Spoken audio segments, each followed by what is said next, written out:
اعوذ باللہ من الشیطان الرجیم بسم اللہ الرحمن الرحیم اللہم صلی علی سیدنا محمد النبی الامی وعلی آلہ وصحابہ وسلم تسلیما۔ شروع اللہ پاک کے بابرکت نام سے جو بڑا نہایت رحم کرنے والا ہے۔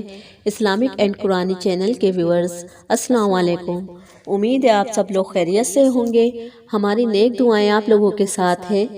اللہ پاک ہمارے تمام بہن بھائیوں کو اپنے حفظ و امان میں رکھے اور آپ تمام بہن بھائیوں کو اللہ پاک سکھ و چین کی زندگی نصیب فرمائے اور لاتعداد خوشیوں سے نوازے، آمین یا رب العالمین۔ اسلامک اینڈ قرآنی وظائف کے ویورز، آج ہم آپ کے لیے سورہ فاتحہ کے 3 وظائف لے کر آئے ہیں۔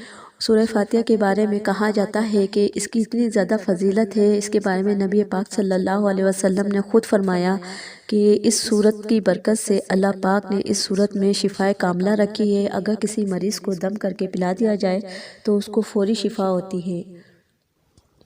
سورہ فاتحہ کے حوالے سے اور اس کی فضیلت کے حوالے سے بہت ساری احادیثیں موجود ہیں، اور اس سورت کو، سورہ فاتحہ کو الفاتحہ بھی کہا جاتا ہے، یعنی کہ کھولنے والی چابی۔ قرآن پاک اسی سے کھلتا ہے اور احادیث میں اسے ام الکتاب بھی کہا جاتا ہے۔ سورہ فاتحہ واحد سورت ہے جو قرآن پاک میں خود اس کی فضیلت بیان کی گئی ہے۔ سورہ فاتحہ کے علاوہ کوئی بھی ایسی سورت نہیں ہے جس کی فضیلت قرآن پاک میں خود بیان کی گئی ہو۔ سورہ فاتحہ قرآن پاک کی سب سے زیادہ افضل ترین سورت ہے، اور اس سورت کو کوئی بھی پڑھتا ہے تو اللہ پاک غیب سے اس کے دل کو سکون عطا فرماتا ہے، اور مریض کو اگر اس کا پانی پلا دیا جائے تو اس کو شفائے کاملہ عطا فرماتا ہے۔ سورہ فاتحہ جو ہے وہ معراج کا تحفہ ہے اللہ پاک کی طرف سے۔ سورہ فاتحہ کے بے شمار فائدے ہیں اور بے شمار فضائل ہیں، اس کی ایک اپنی فضیلت بیان کی گئی ہے قرآن پاک میں۔ ناظرین، اب چلتے ہیں ہم وظیفے کی طرف۔ سورہ فاتحہ کا پہلا وظیفہ یہ ہے کہ اگر آپ چاہتے ہیں کہ آپ کی دعا فوراً اور فوری ایمرجنسی میں قبول ہو جائے تو سورہ فاتحہ اگر آپ نے اس تعداد میں پڑھ لی تو انشاءاللہ تعالی آپ کی دعا فوراً قبول ہوگی اور فوری آپ کا وہ معاملہ اور وہ مسئلہ سولو ہو جائے گا۔ یہ بہت ہی زیادہ مجرب وظیفہ ہے۔ اگر کوئی یہ چاہتا ہے کہ اس کی دعا فوری قبول ہو جائے اور فوراً اس کا مسئلہ سولو ہو جائے، فوراً ہر طرح کی مشکل آسان ہو جائے، تو آپ نے کیا کرنا ہے کہ 11 مرتبہ درود ابراہیمی پڑھنا ہے، اور پھر درمیان میں آپ نے 100 مرتبہ سورہ فاتحہ پڑھنی ہے۔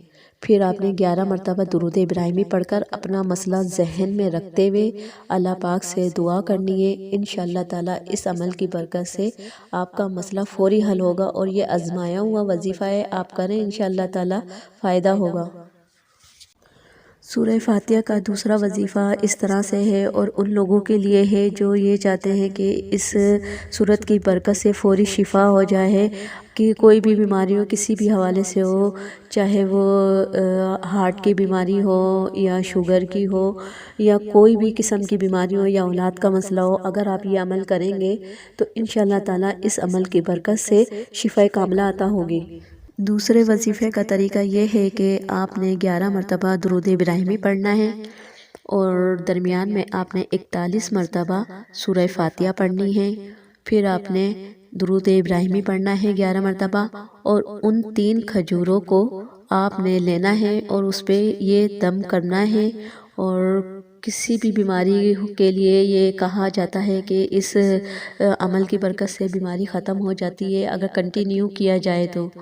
ویسے اس کی جو لیمٹ ہے وہ 21 دن ہے یا 41 دن ہے، تو کسی بھی قسم کے مریض کو آپ یہ کھجوریں کھلا دیں گے تو انشاءاللہ تعالی اس کو شفا کاملہ عطا ہوگی، چاہے وہ کسی بھی حوالے سے بیماری ہو، قدرتی وہ بیماری ختم ہوتی چلی جائے گی۔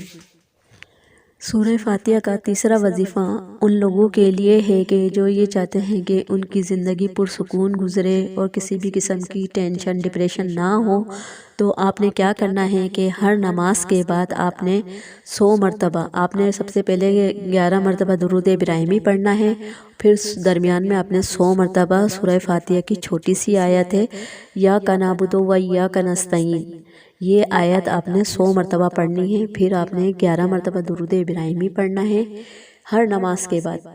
آپ نے اگر یہ ریگولر کی بنیاد پہ معمول بنا لیا تو انشاءاللہ تعالی زندگی کا ہر مسئلہ خود بخود ہی قدرتی حل ہوتا چلا جائے گا۔ آپ لوگوں سے گزارش ہے کہ آپ ہمارا چینل لائک اور سبسکرائب کر دیں اور بیل آئیکن پر پریس کر دیں تاکہ ہر نئی آنے والی ویڈیو آپ لوگوں کو بآسانی مل جایا کریں۔